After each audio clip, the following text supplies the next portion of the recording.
Good morning, y'all. Welcome to the Awakening and Conscious Living podcast. My name is Bill, and I'm Luisa. our topic today is the path forward, spiritual growth as a lifelong journey. Yes, it is, and I'm really excited about it. We've talked about not our full journey, but we have kind of discussed our journey in a lot of our conversations. We've talked about how we don't love the term, but how or what rather has spirituality taught you so far? Spirituality taught me so far. Um, First off, I think I have to start with the more I walk down this path, the more I hate the word spiritual. I just hate it. Yeah. Um, the whole Deepak Chopra thing, where his, for uh, y'all can look him up if you don't know him, but he's like been the spiritual guru and sold millions and millions of books and written like 20 books. And he's in the Epstein letters. He, so I think the first thing that you have to remember about what's going on, I think that we've traded spirituality for religion, and neither one of them are Mm. healthy. Mm. Uh, and so that to me is so sad. We just traded one set of rules, you know, and for another set of rules for yoga and meditation and all this stuff. And not that any of that's bad. Just like in the church, in the Catholic Church and the Christian churches, they fast, but nobody knows why they fast anymore. They just don't eat meat on Fridays, you know? But if we have to talk about it, we are all filled with the Spirit of God, okay, with divine consciousness. And so, if you just recognize that we're all filled with divine consciousness, then that's what spirituality means. But it's just recognizing that we're all filled with the Spirit of God. Yeah. So, And I think you've kind of already alluded to this, but what do you think is the sort of the antidote, the solution to this phenomenon that we have traded religion for spirituality, spirituality for religion? What do you think changes that collectively? we give away our power. I don't know how many of y'all are familiar with, show you this book, The Gospel of Thomas. This was some of the texts, the spiritual texts that were found in a clay jar in Egypt, they outside the town of Nag Hammadi. Um, and these texts were hidden in a jar uh, for, I don't know, 1800, 2000 years or something. Um, but when Jesus was preaching about spirituality, and then Christianity and the churches started to take all this over, and we'd lost the meaning. And these were the sacred text, the mm, the Gnostic text. And I'm going to read one of them. You can buy this book on Amazon, readily available. They've got them numbered. And this is the third one. And it says, Yeshua, which is Jesus, right? Uh, says, the kingdom is inside you, and it is outside you. When you know yourself, then you will be known, and you will know that you are the child of the living Father. But if you do not know yourself, you will live in vain, and you will be vanity. We've given our power away. We've given our sovereignty away to the church, to the institutions, to spirituality.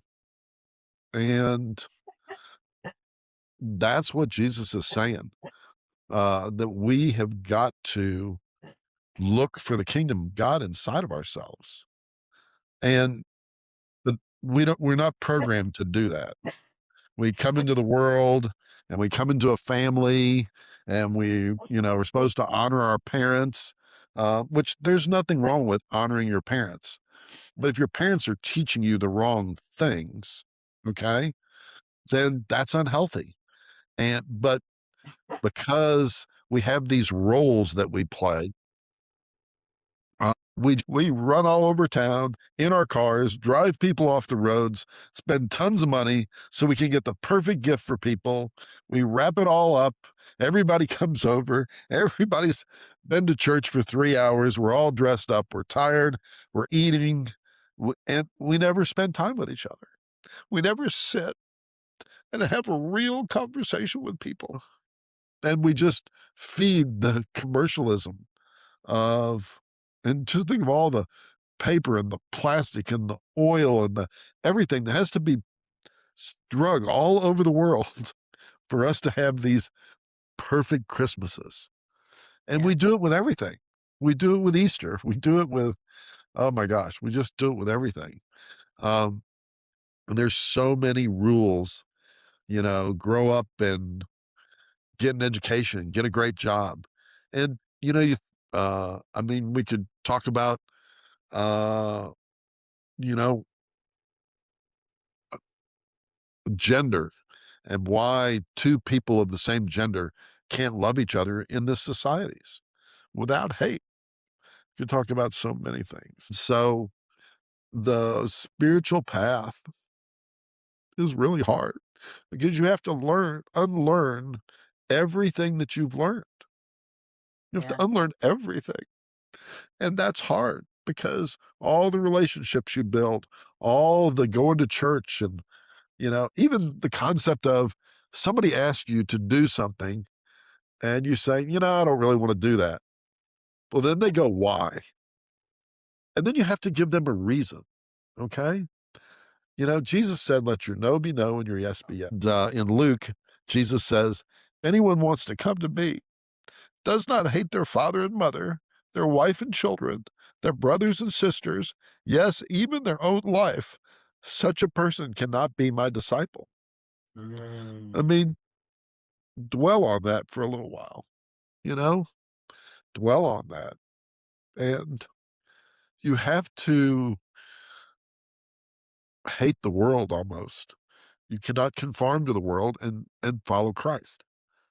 And then we go to church and then we go, well, if you're not a Christian, if you're not a Southern Baptist, if you're not a Buddhist, then you don't know God. And it's just so wrong. We spend more time judging other people. And I say this a lot. Unless we quit judging ourselves, we can't quit judging other people. And we're brought up to judge ourselves. How much money do we make and how healthy we are and how efficient we are, and like the concept of retirement, where you're going to work for so long and save up your money, and then you're going to do nothing. I Yeah. mean, why not all your life work toward whatever is beautiful for you that you're supposed to create into the world? Why work for some retirement? And we get on, I'm on a roll this morning. And we get on airplanes and we fly, to Europe or here and there, and we go on vacation. And when we get back from vacation, we're exhausted, and we spent all this money and we've burned all this jet fuel and all this stuff. It's it's fucking insane. It is. It is fucking insane. It is. So I guess this is what spirituality has taught me, even though I hate the word spirituality now. Mm. It's taught me to look Mm. every single belief system that we have and challenge it and go, is this real? And once you start doing that, this whole facade falls apart. And then once your facade falls apart, you're sitting in this emptiness. And Yeah. it's really, really hard. Yeah. Uh, And so 99.5% of the world, they're just not going to do this. Yeah. And when we don't do this, then our judgment, our fears, Mm. they're all there and they bubble up into our society. And then you know what it turns into? It turns into war. Yeah. We cause the wars because we haven't become peaceful with ourselves. Yeah. Uh, It all makes sense though. I mean, when there is no peace within you, then what do you put out? You put out what's inside you, right? What if you're peaceful in your heart, that's what you put out into the world. And if you are at war within yourself, like most of us are, that is what you give to the world. And you know, all of the things that you mentioned, like the travel and the Christmas and all of those things, it can be really hard to take a stand against that when you live in America specifically. Um, it can be really hard, but I will tell you that once you do, it's almost astonishing how many other people follow suit because we're all at some level, we've all questioned why we go into debt to buy people things that they don't want because we didn't take the time to get to know them, to have conversations, to know what they actually would enjoy and what they wouldn't enjoy. And what I have found for the most part, since I've sort of taken my own stand against capitalism, is what I'm going to call it. And I live in this very capitalist society. There are things that, I haven't figured out a way to not be a part in, but I'm very conscious of it. And I ask the why, and I want to understand the meaning and the reason behind it and why I shop where I shop and why I buy what I buy. And, that general awareness, once you take a stand or at least start to become educated about it and share that, the people in your life, sometimes it's like you're the one giving them the green light to also take that stand or to start asking themselves the questions. So it is hard and there is a lot of there's a lot of loneliness and there's a lot of existing in this liminal space that we call the dark night of the soul, and it's not easy, and that's why most people won't do it, but the truth is that once you are able to at least start asking the questions, and once you're able to start acting out of your own truth in one capacity or another, you are giving the people around you permission to do that. I mean, this is why we do what we do, right? It's like I've sat here and talked about these crazy experiences, and it's not because I want everybody to know that I'm crazy in terms of the way that society perceives me, but it's because I want other people to have the permission that I wish I'd had when I was going through it. What I wish I felt. I wish I felt like, understood that I knew that other people had gone through this, but I didn't know that. I didn't know that right, very deep into my journey. And kinda like you, the term spirituality, the more I just don't like it, I feel like it's one of those things that causes more separation, division. I don't like it, but if we have to put vocabulary to it in order to be able to talk about it, for me, spirituality has mostly and above all, has taught me self-love. It has taught me that loving myself is, the way that I'm gonna be able to give in any way, the way that I'm gonna be able to live my purpose because it starts with what's within that peace that I feel, to be able to sort of spread that to others and in my own purpose, my own journey, I know that that's essential. It has taught me introspection, as it has taught me the importance of introspection, the importance of patience, because living in this very capitalist society, one of the things that we're taught is go, go, go, right? Like you you're halfway through your associate's degree and everybody's asking, when you're going to start your bachelor's degree, when you're going to start your master's degree, when you're going to get married, when you're going to have a baby, when you're going to buy a house. And the truth is that that's not the way everybody's life is supposed to go. That's not the rhythm. And I've learned patience because I've learned that if I listen to myself, if I go inward, it'll come to me as to where my journey is going next, which means I don't have to listen to these external voices. And patience is necessary because if I allow the world to hurry me up, then I am allowing the world to dictate my next step and dictate my path essentially. And really for me, it reshaped my whole value system. You know, what I valued was very 3D. I valued that 401k. Everybody to this day is like, "What do you mean you don't have, like, a padded retirement? Like, what do you mean?" And I'm like, to be honest, if I'm gonna, like, do nothing for, like, 20 years, I don't know. Like, I'm not sure. So, My values, I focused a lot on material things, and it had a lot to do with the life that I had built. I call it the white picket fence life. Yeah. Um, the cars, the trips, the private schools for the kids, the brands, the all this stuff that I knew I didn't care about. I knew that. Like, I would go buy the purse or I would go buy the car, and I knew that it wasn't fulfilling. Didn't fill me up. But that is what society told me that I should be doing. And by all accord, I was thriving socially. I was thriving. I was successful. I was the definition of successful. But that emptiness, it made me question every single time, every single day, every drive, every 30-minute drive, on the way to private school and from private school. And it's like spirituality, it just really changed what I value. It helped me regain my inner power. I was giving that away. I was giving that away to career to titles, to job Yeah. titles. I was giving that away to the people that I had in my life that I didn't like, I think about it and I'm like, "It's the ick." How could I have been associated with someone like that just because of who they are fundamentally, and who I was, right? Like, how would I allowed it allowed me to realize that I am the co-creator of my life. I am a child of God, however you wanna put it. I am, source consciousness. I am the co-creator of my existence. It is me. Literally nobody else gets to decide. Everybody can tell me what they want. They can give me their opinion. Society can give me a roadmap, but I And don't they will. and they will, yes. But I don't have to follow. And the beauty in that is the life that I get to live now, every day where, most things are a choice. So those are Yeah. the main things that the spirituality has taught me in a very grounded way. For you, what advice would you give someone who is, starting their spiritual journey? Okay, I'm gonna answer that, but I wanna say one more thing.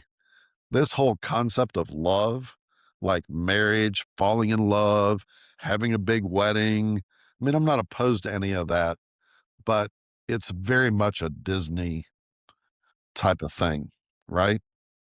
Um, and that's a whole belief system that we're taught, that we need to fall in love with a perfect person and have kids and have this wonderful life and have families are beautiful and all that.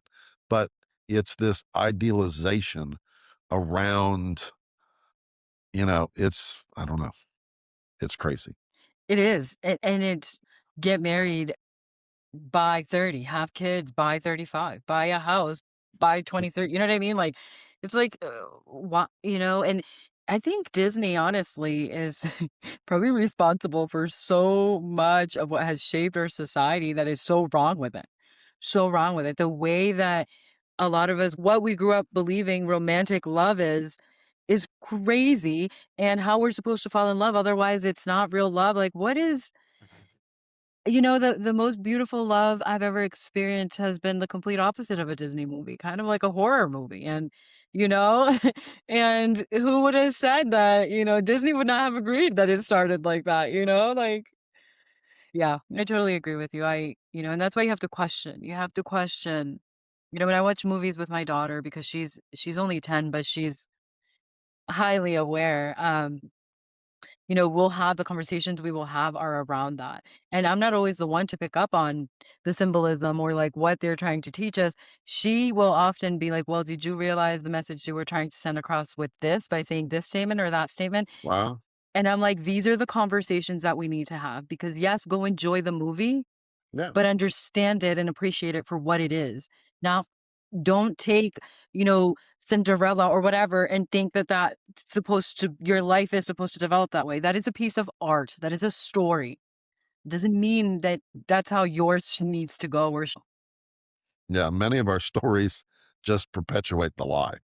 yeah. Oh, because it feeds and I'm gonna try not to get it feeds into capitalism. It feeds into this system that just keeps us in circles and keeps us without being in our own power. And who benefits the most from that? Ask yourself that question every time you're somewhere.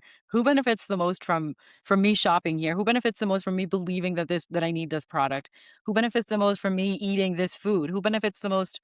Because that question fundamentally, if you are not ready to ask yourself anything else, that will start that will start you on your journey of, you know, finding your own truth, if nothing else. And I'm kind of big into right this second taking back our sovereignty. We have given our power away to everything, Everything. to the nice purse, to the fast car, to the love, to the romantic perfect love, to the white picket fence, to the fast food, have everything we want when we want it, to giving away our spirituality, to our religions, to giving away our lives to capitalism. The fact that this world, I mean, if we're all souls, which I believe we are, okay, we're a piece of the consciousness of God in this realm for this lifetime, and we can't even give everybody the basic things they need to live in a human body for free: water, medical, food, a place to live, the basics, because it's those basics. When people don't have those basics, they're in survival mode. They can't bring their gifts to the world. But instead, we've got this lopsided thing where if you play the game right and work hard and do all this, then you can store up these numbers on a screen, and then you can print that money and have what you want. And there's nothing wrong with being rewarded at some level for your contribution. Right. But why should a CEO make $50 million a year and the person working in that factory make $20 an hour? Right. And the You know, worst part in that scenario is that that $14 or that $20 an hour worker has bought into the belief that they cannot have that they cannot have a decent life, that they could not build themselves a decent life. And I'll explain what I mean. For example, when this earth was started, okay, however people believe that was, there was water here, okay? yeah. There were trees, right? There was all of the materials that we need to survive, the basic materials. Out of trees, we can make wood, we can make cabins to live in, okay? With the water, we can survive to drink. With the fruits from the trees, we can make the food that we need to survive and nurture our bodies. And everything else derives from those basic things, okay? And I'm probably missing a few. But the point is that we believe that unless we can get a loan from the bank, we can't own a house. We have bought into this idea that it is in their power whether or not we get to have it. And I was so inspired, and it like reawoken this thing in me where I get so angry when we give up our sovereignty and have bought into these beliefs, because I came across an article of a single mom with, I think she had like 4 or 5 kids. She had a lot of kids. And she, had lived the white picket fence life, as I call it. And then whatever, I don't know what happened to her marriage, but she was a single mom with all of her kids. And she built a house from scratch. Mhm. So what I mean, that $20 workers, they have bought into that belief. This woman who, based on all societal, rules, she was never gonna make it. She was never gonna own her own home. She was never gonna provide her kids, that life in that house, that in that neighborhood that everybody so much thinks is so important to raise your kids. She just built it with her own hands, and she taught her children to build their own house. Mhm. Beautiful. And that's what I mean when I say we have bought into it, because there are other options. And that is not an extreme. It sounds like an extreme, because society has made us believe that, because it is not to the bank's benefit that a whole bunch of us just go build our own houses, Right. and it's Yeah. not to the bank's benefit that we are like, I don't need 2,500 square feet, because then you're going to want or need a loan for only $100,000 for a house.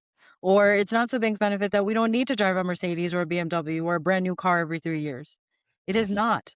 So when you think about it that way, we give our power away by buying into the things that they tell us that we need. We need so little to survive out.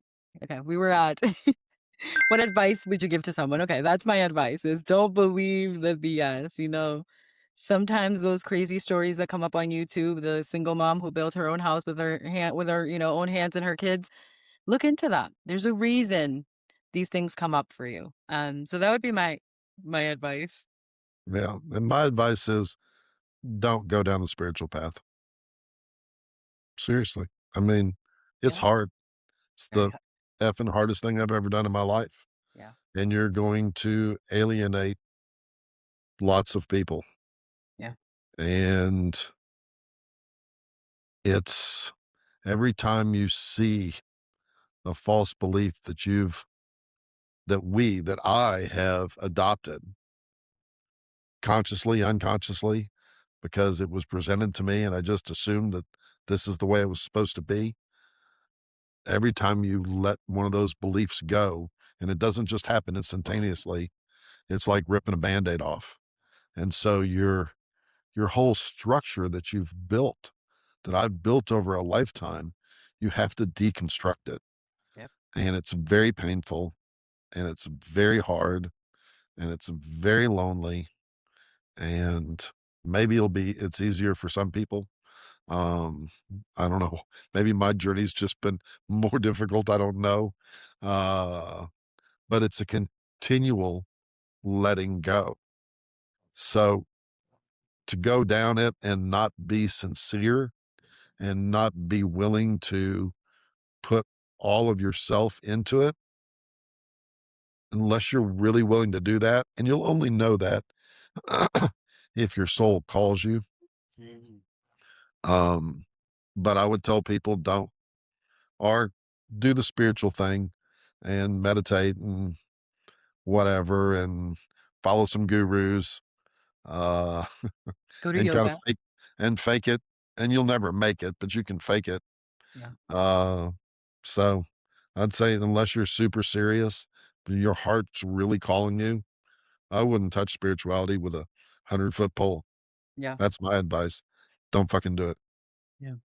Yeah, I totally so one of my friends and I, one of the things we talk about is we won't bring people onto the path. Like I'm not pulling anyone to come into this spiritual path.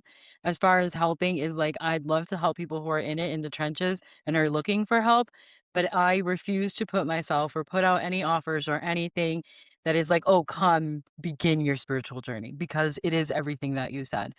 It is very lonely and it is very painful and it's like everything that you said is just peeling back an onion over and over and over and over again, and you lose people, a lot of people, if not everyone. Yeah, Your wisdom is inside you. If you ask enough questions and listen and be quiet, it will come out. yeah, totally agree. It is all within you, all of it. Just stop for 1 second, drink that Starbucks coffee in silence. Or brew your own coffee. And while you're brewing your own coffee, do something free. Go lay down in the grass. Yeah, that's what I Literally, do. go lay down flat on. How many times have have you, have all the people listening gone out and laid down in the grass? Just laid in the grass, not a sheet, not anything, laid in the grass, Yeah, flat, and just laid there. no objective, no book, no headphones, just lay there. That's Just right. lay there. Just lay in the grass. It's amazing how your life oh my gosh, how your life changes. I just can't emphasize it enough. Like the park on my journey, the local park has done so much healing. I mean, there is no $150 a month membership that would have done this for me. Right. You Exactly. know? You learn everything. I learned the cycles of life at the park. You know, I learned the way that birds communicate. You can almost hear them. Before all this, I would hear people be like, "Oh, there was this one girl I met before my awakening, and she'd be like, 'The flowers talk to me.'" And I'm like, "Okay, nut job." And it's like I understood that at the park. I did. I finally did. Hmm. Um, so yeah, yeah.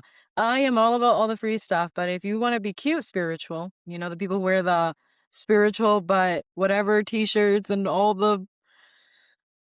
go to SoulCycle and, skip the free park, but if you really wanna be in it, and just actually really truly and honestly experience it. Then the park, all of those free things, walking.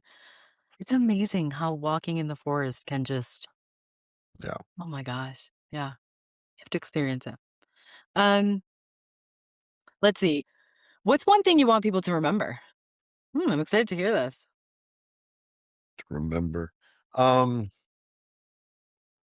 I think the word remember is the key word right there because we've allowed the pieces of us, our members, to be disenfranchised. And so we have to put ourselves back together. Mm. That's it. I mean, um, and, the kingdom of God is inside you. And the journey is a journey of subtraction, um, subtracting all the things that you've ascribed to in the world. Uh, yeah. Subtracting, I think that as Americans especially, I see so I'm from Dominican Republic. I was born there and um it's one of these things that lately I've started to question a lot how much I use it to be divisive more than anything, but what I realize is that it's not so much divisive. It's a different perspective that helps me in this world, in this culture that I live in and living in this country, having lived over in that country, a third world country. That's where it comes in. What I realize is that, you know, what like I said earlier, we need so little to live and survive. The best human being that I know to this day, I met about 20 years ago, and they have materially nothing. I've never met a human being with more integrity, with such a beautiful, pure soul. But materially, according to society, they are nothing because they have nothing Wow. materially. And the way that they wake up every day and are so grateful for the ability to go get food for their family, and I mean that literally. It's a day by day situation for them.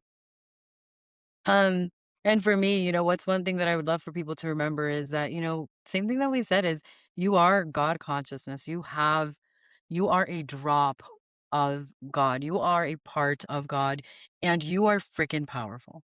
You are powerful. You get to shape your reality. You get to co-create your reality.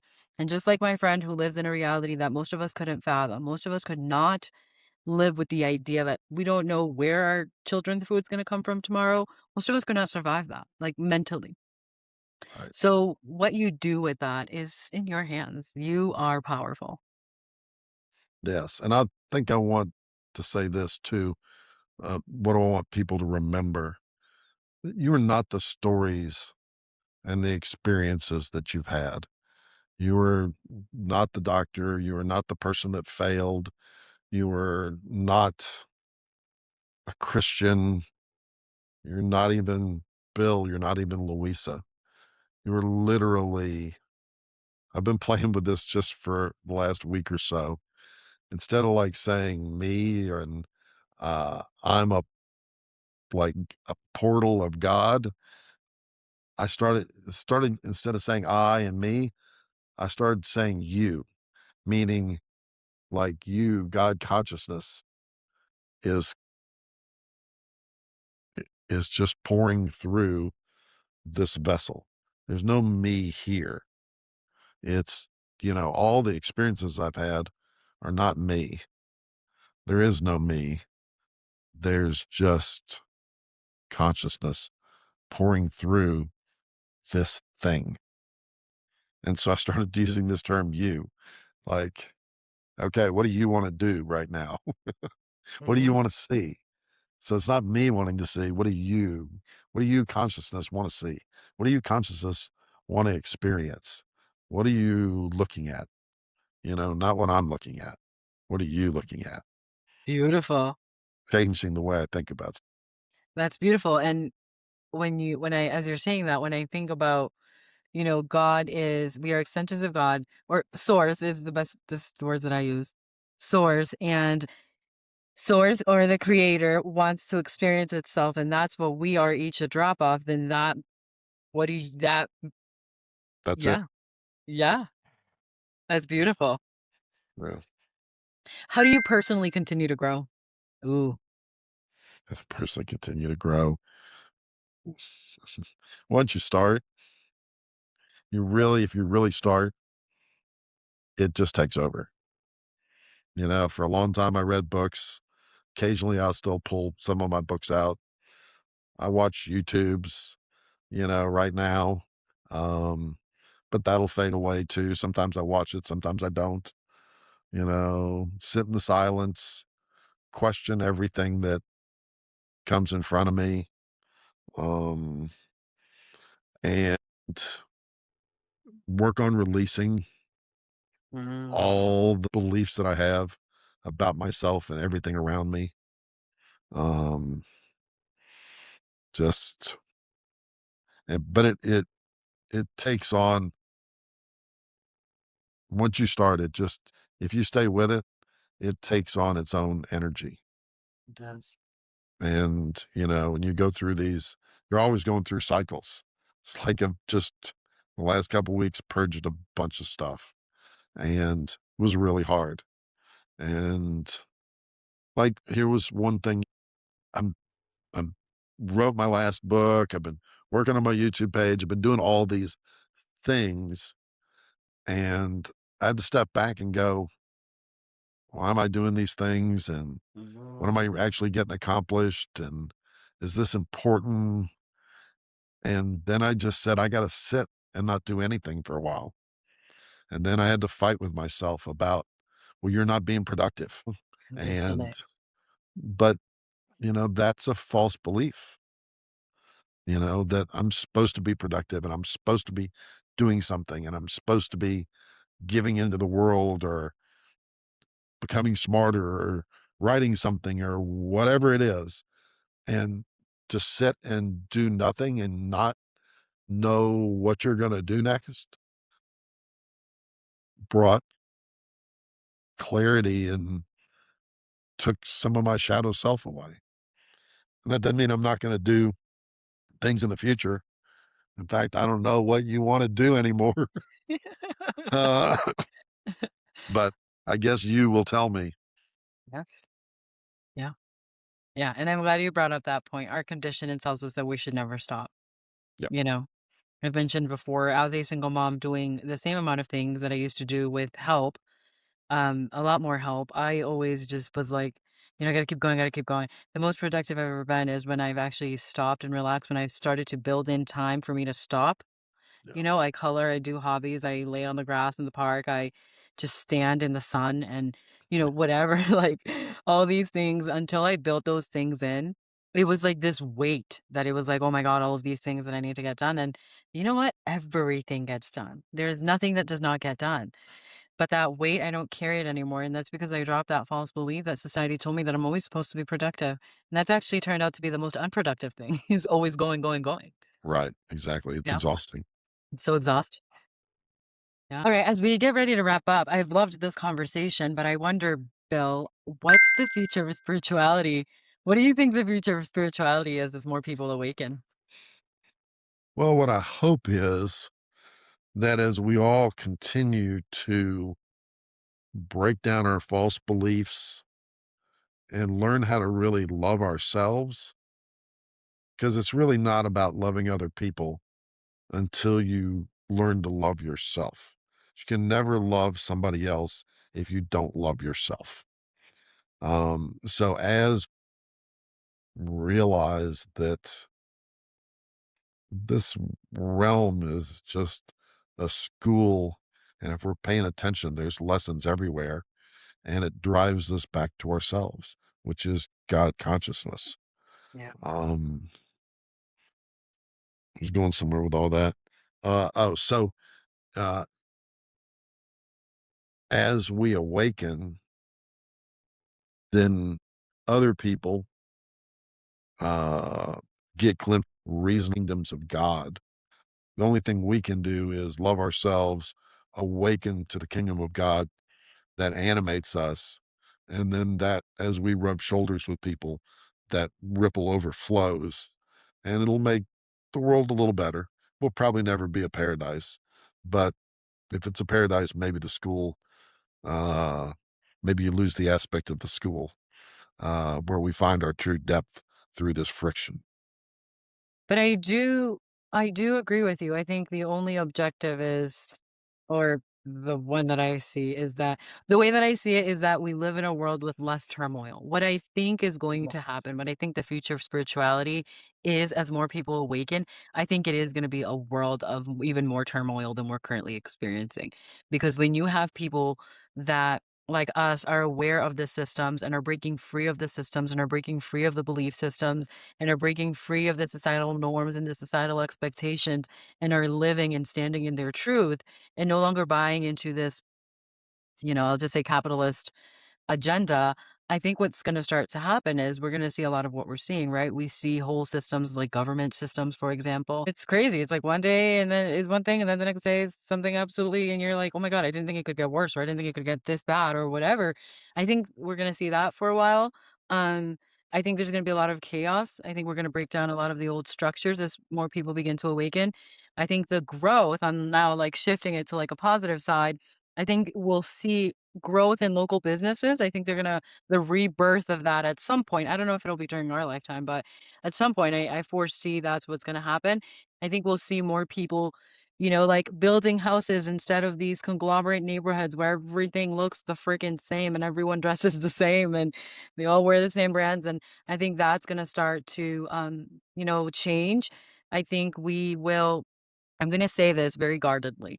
We will begin to experience a world with more joy. And I don't think that's going to take away from the Earth School experience. I just think it's going to be a softer one because it feels very harsh right now. And I think, That's very harsh. yeah, it is very, very harsh. And I think the objective of Earth School, it feels like to me, yes, it is to be a school and for us to come to this realm and learn and grow. I don't feel like it was ever meant to be this harsh. Yeah. I don't know. Uh, I don't know if it was meant to be this harsh or not.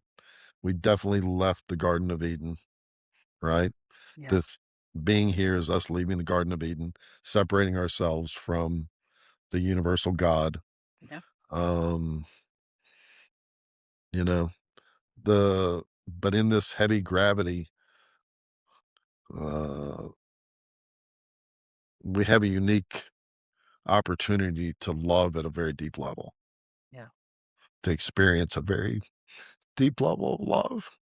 Yeah. Um, that probably can't be experienced when you're in completely surrounded by love. So Mm. at least, at least we don't have to stay here forever. Yes. Thankfully, because you can't say this everywhere, but I'm ready to go anytime. I know it sounds bad in a lot of mental health, spaces, but that's not it. I'm Yeah. ready to leave this realm anytime. I'm good with it. Yeah, I'm definitely good with it. Sometimes I beg to leave, Ye which I know that's not healthy, um, but yeah, I'm ready to leave anytime. And I think that, I mean, when you go down this path of trying to learn that the kingdom of God is inside you, as opposed to using the word becoming spiritual or enlightened, as you walk down this path of learning that the kingdom of God is inside you, death is not a fear. Yeah, Death is actually something that you embrace. In my book, I talk about death and, um, give me 1 second. I want to show you a picture actually. Life is a dance with death. I love that. And so, you see the death but that's what, life is. It's this balance of life and death. Yeah, And once you can embrace it, you can dance through it. You can hold death close to you and you don't become scared. It helps you flow. it does. And I think when you think about it that way, we experience so many deaths even in this 3D human experience, right? Like there are so many deaths that we go through that when you look at it that way and you understand it that way, you understand that the death in this realm is not a death at all. It's a rebirth into something else. Every time you Yeah. die to something, you become born into something else. Yeah. It's the cycles of the earth. It's the cycles of day and night. It's the cycles of, spring where life starts, summer where it grows, fall when it starts to die, and winter where it hibernates. Yeah. And that's what the spiritual uh path is like.